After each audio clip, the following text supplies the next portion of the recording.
And then here is probably my least favorite part of the house in terms of how scary it is. But I'll give you my theory about what this, there's that fucking noise again, about what this is.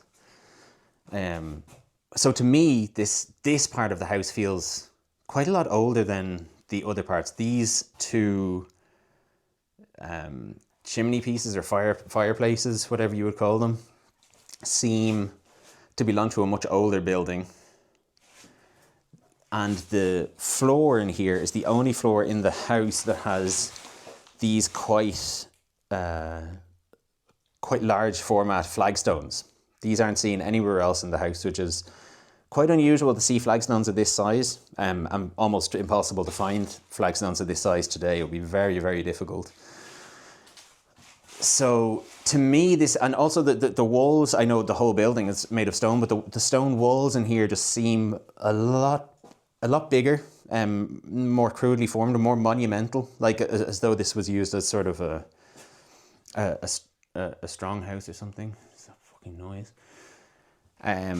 So I'm not sure what this was, but my theory is, and please correct me if I'm wrong, if anybody knows for sure, comment below. But my theory is that this was part of an older building, and that would account for the name of this house. So as I've said already, the house is called Villa Nuova, which means new villa or new house. So presumably there was an older house here, and our house was built to replace it, and this might be what was left of the older building, which often happens in buildings like that. So new is an often used term in terms of Irish place names and Irish house names. So Newcastle, new house, new town. These are things that you see prop up quite regularly, and usually it's used to describe a newer building or a newer town, as it were, that is replacing an older building.